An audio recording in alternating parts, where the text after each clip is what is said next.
তো চলো এবার আলাদা জায়গায়। গাড়ির সিট এতটা গরম হয়ে গেছে, মানে প্রচন্ড রোদ।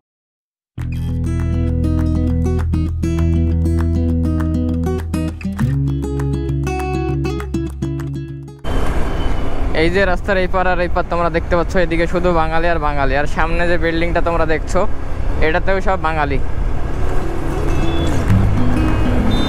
এই যে সব বাঙালিরা সব বেরিয়ে আসছে। এখন বিকালবেলায় ভিড় হবে, তো বিকালবেলায় তো আমরা এখানে থাকবো না, আমরা আর একটা জায়গায় যাচ্ছি। আমরা এখন যেখানে যাচ্ছি সেখানে আমি আর মামা ওখানে একসাথে আমরা কাজ করেছি, তো সেই জায়গায় দেখা করতে যাচ্ছি সেই মালিকের সাথে। এর মধ্যে আরও কিছু কথা লুকিয়ে আছে, তো আমি ওখানে যাব, গিয়ে আমি তোমাদের সাথে আমি শেয়ার করছি যে এখানে ব্যাপারটা আমি কেন আসলাম। আমি যদি মনে করতাম তাহলে আলোয়াদি আমি যেতে পারতাম, কিন্তু আলোয়াদি গেলে 3 কিলোমিটার বেশি, আর এই দিক দিয়ে যদি যায় তাহলে 5 কিলোমিটার বেশি, তাহলে এটাই বেটার হবে।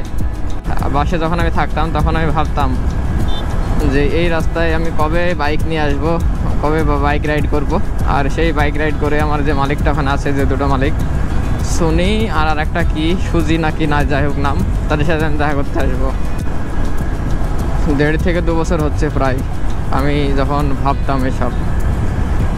আর এই যে জাংশনটা দেখতে পাচ্ছ, এইদিকে যেসব শাখা প্রশাখাগুলো বেরিয়ে গেছে সেই সব শাখা প্রশাখার ভেতরেও কিন্তু অনেক সব বাঙালির বসতি গড়ে উঠেছে। আর আমাদের গ্রামের বেশিরভাগ লোক এই দিকে আছে, মানে এই সব দিকে সব ছোট ছোট গলি আছে, সেই সব গলির ভিতরে বিল্ডিং আছে। এদিকে যেমন একটা গলি চলে গেল, এইসব বিল্ডিংয়ে এই ঘাটি গড়ে উঠেছে। তা আজকে আর ওদের রুমে যাওয়া হলো না, আমি টাইম পেলে আমি আবার সামনের দিন যাব। তা আজকে চলো যাই কলেঞ্জেরি। এদিকে আমি অনেক দিন আসিনি, সেজন্য একটু গড়বড় মনে হচ্ছে। এদিকে 2-2.5 বছর আমি এদিকে আসিনি, সেই ছেড়লাম কলেঞ্জেরি। মানে কলেঞ্জেরি প্রাইভেট বাস স্ট্যান্ড থেকেও আমাকে মিনিমাম 14 থেকে 15 টাকা ভাড়া। পুতেনচুরুস না কি একটা নাম, পুতেনচুরুস। তা আমার মনে হয় যে তাদের যে দোকানটায় আমি কাজ করেছি, মানে ওটা তো দোকান ছিল না, একটা হোলসেল ছিল। তো হোলসেলটায় আমি যেখানে কাজ করেছি সেখানে মনে হয় খোলা আছে। ইচ্ছা তো আছে যেন তাদের সাথে দেখা হয়, আর যদি না হয় তাহলে আর হলো না, মিস করে গেলাম। এটা হচ্ছে একটা বাড়ি, এই বাড়িটা এতটা বড়, বেশির অংশ লোকই বাইরে কাজ করে, মানে দুবাই না এদের সৌদি আরব এইসব জায়গায় গালফ কান্ট্রিতে থাকে যারা, তারা এইসব জঙ্গলগুলোকে কাজে লাগিয়ে বাগান বাড়ি টাইপের একটা বাড়ি গড়ে তোলে এবং সেটাতে বসবাস করে। কেরালার সব লোক মিনিমাম 100%-এর মধ্যে 80% বাইরে থাকে কেরালার লোক। মানে আমাদের যেসব প্রবাসী ভাইরা যেসব বাইরেকার স্টেট থেকে আসছে, তারা যেমন তাদের কেরালাকে দখল করে রেখেছে, তারাও ঠিক তেমনই বাইরে গালফ কান্ট্রিতে গিয়ে গালফ কান্ট্রির কিছু কিছু জায়গা দখল করে রেখেছে। তো এটাই তফাৎ। এখানকার সাথে তোমরা বাড়িগুলো দেখো, এত সুন্দর সুন্দর ডিজাইন। তো আমি এখন চলে এসেছি প্রাইভেট বাস স্ট্যান্ড, মানে এটা হচ্ছে কলেঞ্জেরি প্রাইভেট বাস স্ট্যান্ড। তুমি যদি কোনো প্রাইভেট বাস স্ট্যান্ড থেকে আসছো, কিংবা ধরো তুমি যেটা তোমাদেরকে আমি দেখালাম প্রেমবাবুর প্রাইভেট বাস স্ট্যান্ড, সেটা থেকে যদি তুমি কলেঞ্জেরি বাস ধরো, তাহলে তোমাকে ঠিক এই বাস স্ট্যান্ডে এসে নেওয়া হবে। দেখতে পেলে কত বাস দাঁড়িয়ে, তো তোমাদেরকে এই বাস স্ট্যান্ডে এনে নেওয়া হবে। আর এখান থেকে আমি আবার বাসটা চেঞ্জ করতাম, চেঞ্জ করে আমি আবার এখানে হেঁটে আসতাম। হেঁটে এসে এই যে সামনে যে বাসটা দাঁড়িয়ে আছে দেখছো, সপনা, এটা হচ্ছে বাস স্টপ। এখানে এসে আমি বাস ধরতাম, দিয়ে আমি আবার আমার কর্মস্থলে ফিরে যেতাম, যেখানে আমি কাজ করতাম আর কি। তো অনেকদিন পর এই রাস্তায় এসে অনেক ভালো লাগছে। আর সব থেকে বড় কথা, আমি তো তোমাদেরকে সবসময় বলছি, আমাকে দেওয়া যেসব ওয়াদাগুলো আমি করে রেখেছি তার মধ্যে এটা একটা, যেটা আমি পূরণ করতে পারলাম। মানে চ্যালেঞ্জ বলে না, নিজেকে চ্যালেঞ্জ করা, তো তেমন একটা ব্যাপার। আমার নিজেকে চ্যালেঞ্জ করেছিলাম যে কুছ ভি হো যায়, আনা জরুর है मेरे को इधर, वो भी बाइक पे। থামো কাকি। এখানে বেশিরভাগ রাস্তার ধারে যেসব হোটেলগুলো আমি দেখছি, এখানে একটা হোটেল ছিল, সেই হোটেলটা বন্ধ হয়ে গেছে। এখানে একটা হোটেল ছিল, সেখানে আমি কাজ করেছি, সেটা বন্ধ হয়ে গেছে। তো সামনে দেখি ওই একই মালিকের আর একটা দোকান ছিল, সেটা মনে হয় বন্ধ হয়ে গেছে। মানে এই যে হোটেল ব্রাদার্স তোমরা যেটা দেখছো, এই ওপরে ছিল আমার রুম। এটা মনে হয় বন্ধ হয়ে গেছে। এটা হচ্ছে কলেজ MITS কলেজ। এখানে আমি নামতাম, এখানে নেমে আমি এদিক দিয়ে আবার হেঁটে হেঁটে যেতাম। তবে এখন আশা করছি যেন খোলা থাকে, তাহলেই হবে।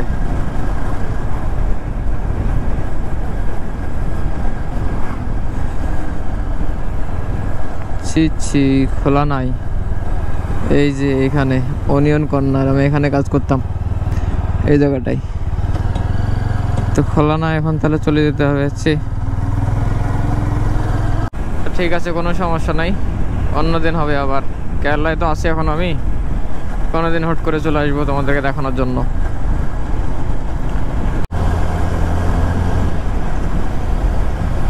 তো এখন মালিকের সাথে দেখা হলো না, সমস্যা নেই। কিন্তু এখন আমরা যে জায়গায় যাচ্ছি সেটার নাম হচ্ছে মেনুকা মারিন ড্রাইভ, মানে কোচি মারিন ড্রাইভে আমরা এখন যাচ্ছি।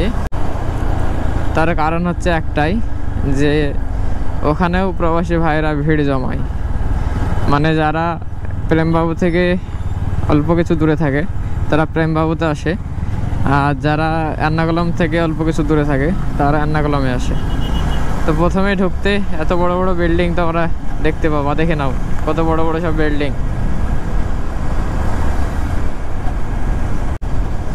এখন মেরিন ড্রাইভে সব থেকে বেশি লোকটা হয় এই কারণে যে প্রেমবাবু থেকে ওই জায়গাটা অনেকটা ঠান্ডা, তো সেই জন্য সমুদ্রের ধারে বসে তারা এই ঈদটাকে কিংবা ছুটির দিনটাকে সময়টা কাটায়।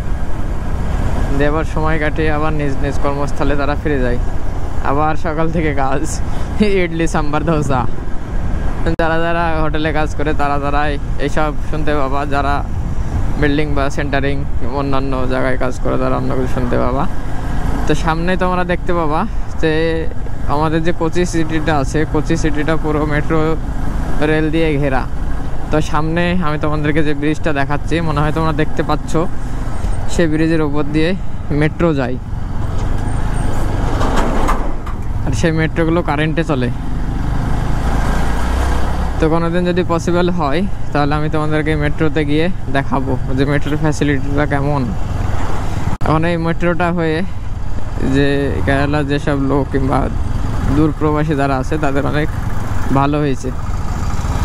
কী সব বাজে এই অটো আর টোটো, দেশ থেকে যেদিন উঠে যাবে সেদিন মনে হয় দেশটা আবার স্বাধীন হবে, বাজে লোক সব। তো এই যে জাংশনটা তোমরা দেখছো এটা হচ্ছে মেট্রো স্টেশন। কতটা বড় দেখছো তো, মানে 2 থেকে 3 তলা, 3 তলার পরে উঠতে হবে তোমাদেরকে সিঁড়িতে কিংবা লিফটে করে, দিয়ে তোমরা মেট্রোতে চাপবা। আমাদের কলকাতায় যেমন মাটির তল, গঙ্গার তল, এখানে সব ওপর দেখতে পাচ্ছ কতটা বড়। আর এগুলো অপারেট হয় ইলেকট্রিসিটি দিয়ে। এই তো তুমি তো স্বাধীন বর্ষে নবাব, তুমি চলো বাজে সব। তখন মেনুকা মেরিন ড্রাইভে আমার একটা বন্ধুকে আমি আসতে বলেছি, যদি সে আসতে পারে তো আমি তোমাদেরকে দেখাবো। তো এখন আগে তাড়াতাড়ি যাওয়া যাক। আর আমাদেরকে কিছু বাজারও করতে হবে, যেহেতু আজকে আমাদের একটা স্পেশাল ক্যাম্পিং হতে চলেছে। তো ক্যাম্পিংয়ের জন্য কিছু বাজারও করতে হবে। তো দেখবো যেখানে পসিবল হবে সেখান থেকে কিছু বাজার করে নেব।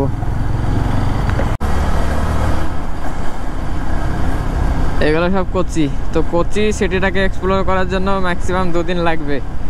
তো আমি এবার যদি হয় তাহলে আমি কোচি সিটিটা তোমাদেরকে এক্সপ্লোর করে দেখাবো। এখানেও যেসব ব্রিটিশরা আমাদের দেশে এসেছিল তাদের কিন্তু প্রধানতম একটা ঘাঁটি এখানে গড়ে উঠেছিল। তো সেই ঘাটির কিছু কিছু ধ্বংসাবশেষ, আবার কিছু কিছু যেসব কাজগুলো আছে সেসব কাজগুলো দেখে হয়তো তোমরা বুঝতে পারবে। আর এখানে সব থেকে বেশি, যেমন গোয়াতে পর্তুগিজ আর পার্সিয়ানরা বেশি ছিল, তেমনই এখানেও সেই পার্সিয়ানরা এসেছিলো। তো আমি তোমাদেরকে যদি পসিবল হয় তাহলে আজকে দেখাবো কিংবা অন্য দিন। পুরো কোচি সিটিটা এইভাবে মেট্রো দিয়ে ঘেরা, আঁকা বাঁকা রাস্তায়।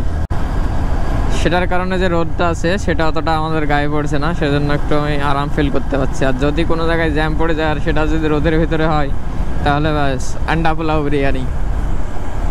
আর আমাদের সামনে যে ওলাতে একটা লেডি রাইডার যাচ্ছে, সে এখন আমাদের সাথে রেস করছে। মানে কি আগে যেতে পারে এখন, উসকো কौन समझाए, मैं अगर थ्रॉटल दूँ तो वो सागर में जाके पड़ेगा। তো চলো এর সাথে একটু খেলে নি, কেমন খেলোয়াড় দেখি। হবে, এই তো চাচি হচ্ছে, এই তো চাচি হবে। তো আজকে একটা সারপ্রাইজ ক্যাম্পিং আছে, তো তোমরা দেখতে থাকো। এটা মনে হয় এই ভ্লগে কিংবা তার পরের ভ্লগে আসবে। আমি যতটা পারবো আমি খুব তাড়াতাড়ি ভ্লগগুলো আপলোড দেওয়ার চেষ্টা করব। আমি তো চাই আমি সব ভ্লগগুলো তাড়াতাড়ি চেষ্টা করব, কিন্তু আমার মোবাইলটার জন্য আমি তাড়াতাড়ি ভ্লগগুলো এডিট করতে পারি না। তার প্রধানতম কারণ হচ্ছে হ্যাং, মানে কখন যে আমার মোবাইলটা হ্যাং হয়ে যায়, হ্যাং হয়ে পড়ে থাকলো। এই তো চাচি হবে, তুমিই তো সেরা, বিরাট কোপ। আরে বাবা রে, এই তো হবে, বুম।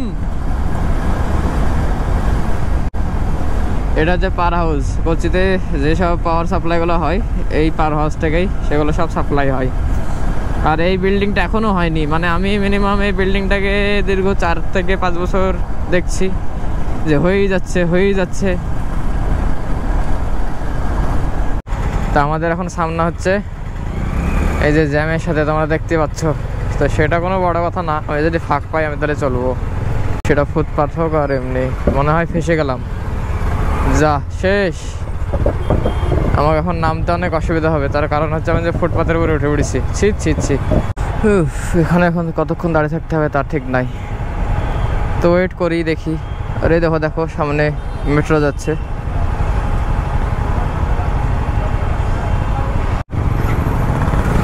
তো এখন আমাদেরকে যেতে হবে একদম সোজা।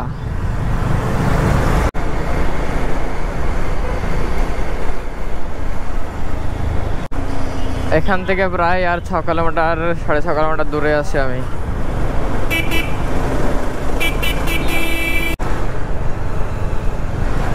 মারিন ড্রাইভের কাছে চলে এসেছি, তো সেজন্য একটু ক্রাউডটা বেড়ে গেছে।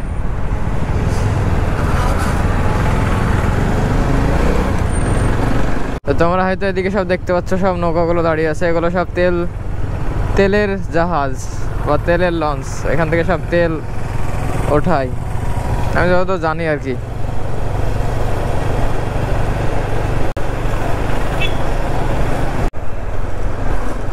এতক্ষণ যে একটা গরমের মধ্যে ছিলাম, সেটা ওখানে যাবো, গিয়ে কুলকি শরবত খাবো, মানে যাবো, তারপর আমি এটাতে আসবো।